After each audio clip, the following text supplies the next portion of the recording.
दोस्तों इसमें 60 important question को कवर किया गया है और जो सभी क्वेश्चन हैं लूसेंट से लिए गए हैं और कुछ क्वेश्चन हम लोग ट्रिक के माध्यम से पढ़ने का भी प्रयास करेंगे। जैसे मतलब चूलिया जलप्रपात जो है कहाँ पे स्थित है, तो देखिए एक राजस्थान में स्थित है। इसको ट्रिक के माध्यम से याद करने का जो तरीका है वो क्या है, चूरा। चूरा शब्द तो जानते होंगे, तो चू से क्या आ गया चूलिया, र से क्या आ गया राजस्थान, यानी कि जो चूलिया जलप्रपात है वो कहाँ पे, राजस्थान में स्थित है। इसी तरह से अगला जो क्वेश्चन है धुआंधार जलप्रपात, देखिए धुआंधार जलप्रपात कहाँ किस नदी पर स्थित है, तो ये नर्मदा नदी पर और ये मध्य प्रदेश में। तो देखिए धूम, धून जैसे धुन होता है ना, एक धुन धुन गाना का धुन होता है, तो ध से क्या हो जाएगा धुआं जलप्रपात, धुआंधार जलप्रपात। न से नर्मदा नदी, और एक शब्द और हो जाता है धूम, मतलब धुआंधार जलप्रपात। म से क्या, मध्य प्रदेश। धू से धुआं, मतलब धुआंधार जलप्रपात कहाँ पे है, मध्य प्रदेश में है। किस नदी पर है, नर्मदा नदी पर है। धूम और धून दोनों शब्द अगर याद रहेंगे तो आप निकाल देंगे। हरित क्रांति के जनक कौन है, तो हरित क्रांति के एम.एस. स्वामीनाथन है। जब भारत में हरित क्रांति आई तो उस समय कोई नाथ बनकर उभरा था। कौन, कोई नाथ बनकर। अब उसी को, उस नाथ को एम.एस. स्वामीनाथन कहा गया, एम.एस. स्वामीनाथन। अब देखिए श्वेत क्रांति के जनक कौन है, डॉक्टर वी कुरियन। तो वी इसको याद कैसे करेंगे, देखिए श्वेत है ना, तो श्वेत इसमें व आ रहा है, इसी व से क्या है आप पकड़ लेंगे वी कुरियन। वी श्वेत, वी मतलब डॉक्टर वी कुरियन, मतलब श्वेत क्रांति के जनक हैं। वी के सिंह पकड़ लेंगे, जिसे हमारे एक अध्यापक थे उनका नाम था वी के सिंह, यानी कि डॉक्टर वी कुरियन श्वेत क्रांति के जनक कौन थे। भारत का, अब देखिए यहाँ पे देखिए भारत का सबसे सक्रिय ज्वालामुखी कौन है, तो बैरन द्वीप पर स्थित है। बैरन द्वीप जो है सक्रिय ज्वालामुखी है या एकमात्र ज्वालामुखी है। इसको कैसे याद करेंगे, जैसे उस द्वीप क्या होगा, मतलब एक गाना सुनेंगे कि रेलिया बैरन पिया को लेके जाए, तो ये जो द्वीप पर आप जा नहीं पाएंगे, फिर वापस वहाँ से नहीं आ पाएंगे। बैरन करें, यानी कि बैर से मतलब याद कर सके बैरन द्वीप। मतलब जूके की घाटी कहाँ पे स्थित है, देखिए जूके की घाटी क्या नागालैंड में स्थित है। कहाँ पे, नागालैंड में स्थित है। अब इसको एक कोड होता है जून जानते हैं, जून का महीना। ज से हो जाएगा जूके, न से क्या नागालैंड, यानी कि जूके घाटी कहाँ पे स्थित है, नागालैंड में स्थित है जूके की घाटी। सर्वाधिक राज्यों के सीमाओं से लगने वाला राज्य कौन है, तो इसमें कौन, उत्तर प्रदेश है सर्वाधिक राज्यों की सीमाओं से जो लगने वाला जो राज्य है। और क्षेत्रफल की दृष्टि से भारत विश्व में स्थान क्या रखता है, तो देखिए 7वां स्थान रखता है, 7वां स्थान रखता है। लेकिन इसको कोड से ऐसे, जैसे भारत है, देखिए भाषा एक कोड है, भाषा शब्द जानते हैं। अब इस स को क्या स बना दीजिए, सा, मतलब 7वां स्थान क्या है भारत रखता है। मतलब क्षेत्रफल की दृष्टि से जो भारत जो है विश्व में 7वां स्थान रखता है। भाषा सबसे प्राचीन, देखिए सबसे प्राचीन पर्वत श्रृंखला कौन है, भारत की सबसे प्राचीन पर्वत श्रृंखला। देखिए एक शब्द आता है अरब, अरब वर्ष, अब से अरब, यानी कि अरब वर्ष याद करना है, मतलब अरबों वर्ष, यानी कि अरावली। दक्षिण भारत की सबसे ऊंची चोटी कौन है, अनाईमुद्दी है। अब इसको किस कोड से याद करेंगे, जो जैसे मतलब क्या है, एक आर्य होता है, एक अनार्य होता है, अनार्य होता है। तो जो आर्य आए थे वो उत्तर भारत में आए थे, और जो अनार्य थे वो दक्षिण भारत में थे, आए थे। तो अनार्य मतलब अनाईमुद्दी, यानी कि दक्षिण भारत की सबसे ऊंची चोटी कौन है, अनाईमुद्दी है। यानी कि अनार्य लोग थे, दक्षिण भारत में रहते थे अनार्य लोग, यानी कि अनाईमुद्दी। अब देखिए काली मिट्टी, अब काली मिट्टी को किस नाम से जानता है, रेगुर मिट्टी के नाम से भी जाना जाता है काली मिट्टी को। अब देखो एक आता है कारे, कोड होता है ना, कहते हैं कारे का हाल है, तो उसी तरह कारे से काली मिट्टी और रे से रेगुल, मतलब काली मिट्टी को रेगुल जाना जाता है। और काली मिट्टी का जो उपयोग होता है किसके लिए किया जाता है, कपास की खेती के लिए। तो काक याद कर सकते हैं, काक कपास की खेती, मतलब आप याद कर सकते, काक मन क्या होता है, कौवा होता है, वहाँ से निकाल सकते हैं काली मिट्टी, फिर का कपास, यानी कि कपास की काली मिट्टी की खेती किसके लिए की जाती है, कपास के लिए की जाती है।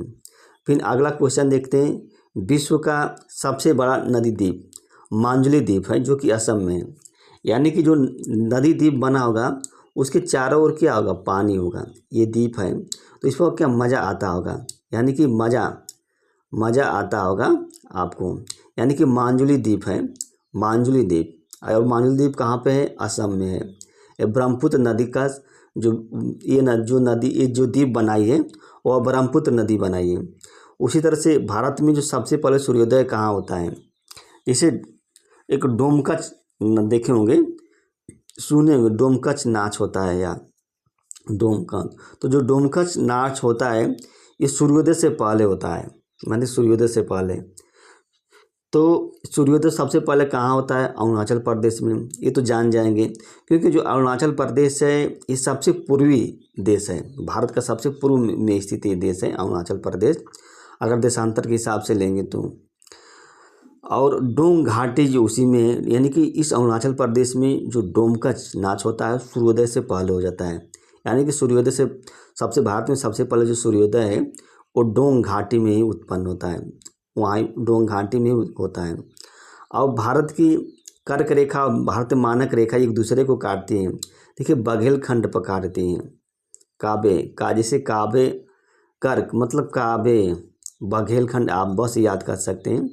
भारत का सबसे लंबी अंतर्राष्ट्रीय सीमा जो है किससे लगती है, बांग्लादेश से लगती है। भाभा, एक भाभा होता है, भाभा एटॉमिक सेंटर ना, तो उसी को ब बना दीजिए, भा के स्थान पर क्या है, भाभा एटॉमिक रिसर्च जो सेंटर है महाराष्ट्र में, तो उसको ब बना दीजिए, यानी कि बांग्लादेश से लगती है। भारत की सबसे लंबी जो सीमा होती है बांग्लादेश से लगती है। विश्व में हरित क्रांति के जनक कौन है, तो देखिए नॉर्मन ई बोरलॉग। अब देखिए इसको कोड से कैसे याद करेंगे, नाई को याद कर सकते हैं कि नाई। अब नाई लोगों का भी विश्व में क्या विकास हो रहा है, नाई लोगों का, यानी कि नॉर्मन ई बोरलॉग विश्व में हरित क्रांति के जो जनक हैं वो हैं। भारत का प्रथम कृषि विश्वविद्यालय कौन है, तो देखिए भारत का प्रथम कृषि विश्वविद्यालय जो है JB पंत कृषि प्रौद्योगिकी विश्वविद्यालय पंतनगर में स्थित है। JB पंत कृषि प्रौद्योगिकी विश्वविद्यालय पंतनगर में स्थित है। भारत, अब देखिए भारत एवं पाकिस्तान के बीच विभाजन रेखा क्या कहलाती है, रेड क्लिफ कहलाती है, रेड क्लिफ। भारत एवं पाकिस्तान के बीच विभाजन रेखा है रेड क्लिफ कहलाती है। जो जिला दर्रा कहाँ पे स्थित है, देखिए इसमें ल से याद कर सकते हैं, ल से लद्दाख में स्थित है। और इसको याद करने के लिए भारत और पाकिस्तान के बीच जो विभाजन रेखा है, देखिए रेड का मतलब क्या होता है, खतरा किससे बना रहता है, पाकिस्तान से में बना रहता है। तो रेड क्लिफ रेखा है किसके बीच है, भारत और पाकिस्तान के बीच है रेड क्लिफ रेखा। भारत का ये तो पढ़ लिए हैं। अब देखिए गंगा सागर द्वीप, देखिए गंगा सागर द्वीप तो आसानी से याद कर सकते कहाँ पे है। गंगा नदी कहाँ गिरती है, ये बंगाल की खाड़ी में गिरती है। तो इसका मतलब क्या हुआ कि गंगा सागर कहाँ पे द्वीप होगा, बंगाल की खाड़ी में द्वीप होगा। भारत की सबसे लंबी नदी कौन है, तो गंगा नदी है भारत की, इसके 25 किलोमीटर इसकी लंबाई है, गंगा सबसे लंबी नदी। तो ये तो आसानी से याद होगा। विश्व में ये भी उत्तर पूर्व भारत में जो झूमिंग है, जो स्थानांतरित कृषि है, उसको क्या कहलाती है, तो झूमिंग कृषि कहते हैं। यानी कि जो उत्तर पूर्व भारत जैसे आसाम हुआ, मेघालय हुआ, वहाँ पे क्या होता है, जो आदिवासी जनजाति हैं वो सब झूम कर, वर्षा ज़्यादा होती है वहाँ पे, तो झूम कर वहाँ पे खेती करते हैं, इसीलिए क्या है वहाँ पे झूमिंग खेती है। उड़ीसा में जो स्थानांतरित कृषि है उसको कहते हैं बिरहा। उड़ीसा में क्या है, ब्रीगा या बारिंगा कहते हैं। तो उड़ीसा में जब वो खेती करते हैं तो बिरहा गाते हैं, एक तरह से बिरहा उत्तर प्रदेश का एक लोकगीत है। तो लेकिन उड़ीसा में जब स्थानांतरित कृषि करती हैं तो ब्रीगा नाम से करती हैं, यानी कि ब्रीगा नाम से वहाँ पे बारिंगा या ब्रीगा उड़ीसा की स्थानांतरित। अब देखिए यहाँ पे एपी कल्चर जो कि मधुमक्खी पालन को कहते हैं, एपी कल्चर, चाहे MP याद कर सकते हैं, MA याद कर सकते हैं। MA से क्या है मधुमक्खी, A से क्या हो जाएगा आपका एपी कल्चर, या एपी याद कर सकते, एम याद कर सकते हैं, सॉरी इसको थोड़ा समझ जाते हैं। जैसे मधुमक्खी पालन को क्या कहते हैं, तो एपी कल्चर कहते हैं। तो आप एम ए याद कर लीजिए। एम से क्या हो जाए मधुमक्खी, ए से एपी कल्चर। और जो सेरीकल्चर है, जो रेशम कीट है, जो सेरीकल्चर है, सेरीकल्चर में क्या होता है कि इसमें से पकड़ लेंगे, से रेशम कीट, सेरीकल्चर को क्या है, रेशम कीट पालन कहते हैं सेरीकल्चर को। पीली, अब देखिए यहाँ पे इम्पॉर्टेंट है पीली क्रांति। जैसे पीली सरसों तिल दो प्रकार का होता है, एक ब्लैक होता है, एक पीली भी होता है। हाँ, तो जो पीली है उसी से नाम से बना है पीली क्रांति, यानी कि पीली क्रांति का नाम संबंध जो है तिलहन उत्पादन से है। और सुनहरी क्रांति का उत्पादन जो है फल के उत्पादन से, सुनहरी क्रांति का जो संबंध है। तो सुनहरी क्रांति कैसे याद करेंगे, जैसे मतलब इलाहाबाद का जो अमरूद होता है उसका जो कलर होता है सुनहरे रंग का होता है। और जो अमरूद भी है क्या है, वो फल है। जैसे सेब है, उसका भी क्या कलर कैसा होता है, सुनहरे रंग का होता है, देखे होंगे, लेकिन वो भी फल है। यानी कि सुनहरी क्रांति, इसका संबंध किससे, फल उत्पादन से है सुनहरी क्रांति का। अब देखिए केंद्रीय चावल अनुसंधान संस्थान कहाँ पे, कटक में है। अब देखिए सुभाष चंद्र बोस जी का जन्म कहाँ पे होता है, कटक में हुआ था। और सुभाष चंद्र बोस भी चावल बहुत ज़्यादा खाते थे, यानी कि केंद्रीय चावल अनुसंधान संस्थान जो है वो कटक में होता है।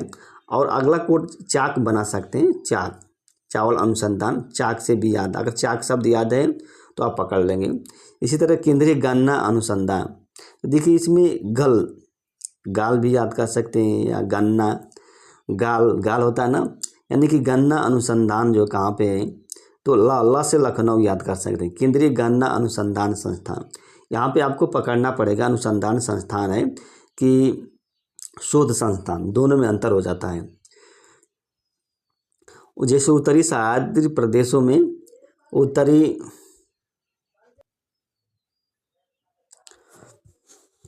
उत्तरी सह्याद्री प्रदेशों में जो उष्णकटिबंधीय वन है उसको कौन सा वन कहा जाता है, तो सोलास वन के नाम से जाना जाता है। अब देखिए तालाबों द्वारा सर्वाधिक सिंचाई कहाँ पे होती है, तमिलनाडु में होती है। आप आराम से इससे निकाल लेंगे, तालाब से तात जो है ना, त है तो तमिलनाडु ही निकाल लेंगे, तात शब्द एक याद कर लेंगे तो आपको आसानी से याद हो जाएगा। धान की जन्म स्थली कहाँ पे है, देखिए भारत और इंडोनेशिया जो है, तो इसमें एक भाई कोड है, भाई मतलब भारत और इंडोनेशिया। धान कम खाया करो भाई, जैसे धान है ना, इस धान को आप कम खाया करो भाई से मतलब भारत इंडोनेशिया। उसी तरह मक्का फसल का मूल स्थान कहाँ पे है, तो आप मम याद कर सकते हैं, मध्य प्रदेश, यानी कि मध्य प्रदेश नहीं, मध्य अमेरिका। मक्का फसल का जो मूल स्थान कहाँ पे है, मध्य अमेरिका में है। आर्किड स्टेट है, इसको आर्किड स्टेट को अरुणाचल प्रदेश के रूप में जाना जाता है, कि अरुणाचल प्रदेश को आर्किड, तो इसमें आ दोनों है, इसमें भी आ है। काफ़ी है, सुपारी, काफ़ी मतलब काफ़ी सबसे अधिक कर्नाटक में है, तो क से याद कर सकते हैं। सुपारी का सूप से याद कर सकते हैं, कर्नाटक में सबसे अधिक होता है। काक मतलब काफ़ी के सबसे अधिक कहाँ पे, कर्नाटक में, का से काफ़ी, क से कर्नाटक, सबसे अधिक उत्पादन होता है। टीन, अब देखिए यहाँ पे जो टीन है, जो छत्तीसगढ़ में जो आदिवासी जनजाति है वो टीन में रहती है, यानी कि ऊपर छप्पर बना देती है, जिसे टीन नहीं कहते हैं। यानी कि टीन का सबसे अधिक उत्पादन जो है कहाँ पे होता है, छत्तीसगढ़ में होता है। मध्य प्रदेश में पन्ना जिला जो है हीरा के उत्पादन के लिए जानता है, पन्ना, वहाँ पे पन्ना की बहुत बड़ी कीमत होती है पन्ना जिला में, क्योंकि पन्ना जिला में कीमत किसकी होती है, हीरा की होती है। पन्ना में पन्ना जिला की कीमत होती है, और उस पन्ने से क्या, उस पर हीरे बनाया जाता है, आप लिख सकते हैं। राजस्थान का जो खेतड़ी किसके लिए प्रसिद्ध है, तांबे के उत्पादन के लिए प्रसिद्ध है, तांबे खेतड़ी। अब ता इसमें भी है, ता इसमें है, दोनों को मैच करा लेंगे। अब कर्नाटक कोलार जो है कोसों, जैसे कोसों दूर होता है ना, कितने कोस है, कोसों, यानी कि कोलार जो है किसके लिए प्रसिद्ध है, सोना के लिए प्रसिद्ध है। कोलार जो है सोना के लिए टिहरी जल विद्युत परियोजना। अब देखिए टिहरी जल विद्युत परियोजना जो है क्या भागीरथी और भिलंगना नदी पर स्थित है। इसका आसान कोड है जैसे भाभी, भाभी भा से क्या है भागीरथी, भी से भिलंगना नदी, और भाभी टी लाइए, यानी कि टिहरी जल विद्युत परियोजना कहाँ पे है, भागीरथी और भिलंगना नदी के जो संगम पर स्थित है। विश्व का सर्वाधिक सिंचित प्रदेश कहाँ पे, चीन में है, जो कि 21% है। और भारत की सबसे महत्वपूर्ण जो यूरेनियम है वो मतलब भारत की सबसे महत्वपूर्ण यूरेनियम की खान किसके लिए प्रसिद्ध है, तो ये जादूगोड़ा यूज, यूरेनियम की खान कौन है, तो आप यूज कर लिख सकते हैं, यूज सब जानते हैं, यानी कि यूरेनियम की खान कौन है, जादूगोड़ा है। जादूगोड़ा खान किसके लिए प्रसिद्ध है, यूरेनियम के लिए प्रसिद्ध है, और ये झारखंड में स्थित है। यूरेनियम की थोरियम का उत्पादन सबसे अधिक कहाँ पे होता है विश्व में, तो ये कहाँ भारत में ही होता है। थोरियम का उत्पादन भारत में होता है। और भारत में सबसे अधिक ऊंचाई पर स्थित झील कौन से है, चोलामू झील है। चोलामू ये सिक्किम में स्थित है, चोलामू झील। ज्वालामुखी उद्गार से बनी झील कौन है, लोनार झील है, ये महाराष्ट्र में स्थित है। लोनार झील ज्वालामुखी उद्गार से। देखिए लोम एक शब्द याद कर लीजिए, इसे 2 क्वेश्चन आपको पढ़ाएंगे। इसे लोम से क्या, लोकटक झील जो है मणिपुर में है। अब ये लोनार झील कहाँ पे है, महाराष्ट्र में है। यानी कि 2 क्वेश्चन आप बना सकते हैं यहाँ से, लोम से याद आकर लोम शब्द याद कर लेते हैं। भारत का सबसे ऊंचा जलप्रपात कौन है, देखिए ये कुचिकल है। सबसे ऊंचाई पर जो जलप्रपात है वहाँ पे लोग जाते हैं देखने के लिए, उसको कूच कर क्या कर देते हैं, मार देते हैं। और एक नदी है उसमें बरही रहती है, बरही, उस नदी में उसी बरही में से बांध के फेंक देते हैं। यानी कि भारत में सबसे जो ऊंचा जलप्रपात है वो कुचिकल जलप्रपात है। यानी कि ऊंचाई पर जो लोग जाते हैं उनको कूच कर मार देते हैं और बराही में बांध के फेंक देते हैं नदी में, यानी कि बराही नदी पर स्थित है। भारत का नियाग्रा जलप्रपात जो होता है चित्रकूट में है, चित्रकूट जलप्रपात है। इसको आप याद कर सकते हैं नीची याद कर सकते हैं या नीचे। देखिए नीचे शब्द से 2 चीज़ याद करते हैं, आपने मैं बताया था चित्रकूट जलप्रपात, यानी कि जो नियाग्रा जलप्रपात का नीची वो चित्रकूट जलप्रपात कहते हैं, और ये छत्तीसगढ़ में स्थित है। इसे वायदाब किसे मापा जाता है, वाबे, एक कोड होता है वाबे से याद कर लेंगे क्या है, वाबे मतलब वायदाब को बैरोमीटर से मापा जाता है। और गैस के दाब को किससे मापा जाता है, मैनोमीटर से, इसे मैनोमीटर से। तो गम होता है ना, गम को जानते हैं, तो ग से गैस, म से मैनोमीटर। उसी तरह से रक्त के दाब को कैसे मापा जाता है, तो स्फिग्मोमीटर, रस याद कर लेंगे, तो रस से क्या होगा, रक्त हो जाएगा, और स से क्या हो जाएगा, स्फिग्मो मैनोमीटर, स से स्फिग्मो मैनोमीटर, और वा से वाबे, और गम, ग से मतलब जो गम होता है, ग होता है गैस, म से मैनोमीटर, वा से वाई, बाय से बैरोमीटर। भारत में अधिकांश वर्षा किससे होती है, दक्षिण पश्चिम मानसून होती है उसी से होती है। वायदा आप पढ़ लिए हैं। मानसून पूर्व जो वर्षा होती है उसको दक्षिण भारत में किस नाम से जाना जाता है, तो आम्र वर्षा, या केरल में स्थित है तो आम्र वर्षा के नाम से जानी जाती है। उत्तरी मैदानों में जो शीत ऋतु में जो वर्षा होती है वो किसके कारण से होती है, जो जेट स्ट्रीम या पश्चिमी जो विक्षोभ है इसके कारण से क्या होती है, उत्तरी भारत में वर्षा होती है। हुसैन सागर, देखिए आप इसको आसानी से याद कर सकते हैं। देखिए हा आया, इसमें भी आया है, स इसमें भी आया है, यानी कि हुसैन सागर झील जो है, ह से हैदराबाद और स से याद कर सकते हैं सिकंदराबाद। हुसैन सागर हैदराबाद और सिकंदराबाद के मध्य स्थित है। एशिया के सबसे बड़े मीठे पानी की जो गोखुर झीलें कौन है, देखिए ये कांवर झील है और बिहार है, रामसर साइट है। तो आप इसको आसानी से कैसे याद कर लेंगे, जो कांवरिया होते हैं, जो कांवर उठाते हैं तो बिहार से जल उठाते हैं, बिहार से तब वो धनबाद ले जाते हैं, देवघर ले जाते हैं, जल को चढ़ाते हैं, देवघर क्या करते हैं, जल को चढ़ाते हैं। रामसर साइट होती है ना, और ये रामसर साइट है, तो बिहार रा से याद कर सकते हैं। तो अंगूर की खेती क्या कहलाती है, यानी कि अंगूर की खेती वीटी कल्चर कहलाती है। ए बी याद कर सकते हैं, ए बी। चाहे वीटी कल्चर के वी ए कह सकते हैं, वी ए मतलब वी ए। पीसी कल्चर जो मत्स्य पालन जो होती है, पीएम याद कर सकते हैं, पीएम। जो पीएम है क्या है, पीसी कल्चर है। भारत की सबसे बड़ी कृत्रिम झील कौन है? तो देखिए गोविंद सागर बल्लभ पंत जो है भारत के सबसे बड़े कृत्रिम झील है। और गोविंद बल्लभ पंत कौन थे? ये उत्तर प्रदेश के पहले मुख्यमंत्री थे और इन्होंने बहुत ही एक कृत्रिम व्यक्ति थे, एक तरह से एक कृत्रिम व्यक्ति थे, मतलब इनका कोई नेचुरल रूप ढंग से नहीं रहते थे। गोविंद बल्लभ पंत यानी भारत की सबसे बड़ी कृत्रिम झील है गोविंद बल्लभ पंत।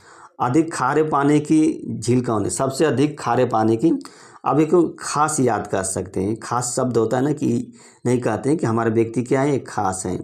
तो खास से खारे पानी की, और स जो आ रहा है इसमें सांभर, खासा व्यक्ति, सांभर झील, यानी कि सबसे अधिक खारे पानी की झील कौन है? सांभर झील है। खासा व्यक्ति से लोग सावधान रहना चाहिए, जो खासा यानी कि खारा पानी की सबसे बड़ी झील कौन है? सांभर झील है। गांधी सागर जलप्रपात कहाँ, इसको क्या, गांधी सागर जो जलप्रपात है इसको किस नाम से भी जाना जाता है? तो जैसे आसान है, जैसे ग इसमें भी है, जोग ग इसमें भी है, गरसोप्पा, यानी कि गांधी सागर जलप्रपात को योग या जोग गरसोप जलप्रपात कहते हैं या गरसोप्पा जलप्रपात कहते हैं। भारत की जलवायु क्या, उष्णकटिबंधीय मानसूनी जलवायु है, ये तो सभी लोग जानते हैं। और सतीश धवन अंतरिक्ष उपग्रह केंद्र कहाँ पे है? तो श्रीहरिकोटा में स्थित है। सतीश धवन अंतरिक्ष उपग्रह केंद्र श्रीहरिकोटा। और देख तो मैं बताया हूँ लोम। अब मतलब लोकटक झील कहाँ पे है? मणिपुर में। ल से लो से क्या है? लोकटक, म से मणिपुर, माने मणिपुर में स्थित है लोकटक झील जो है। तो दोस्तों यह वीडियो अच्छी लगी तो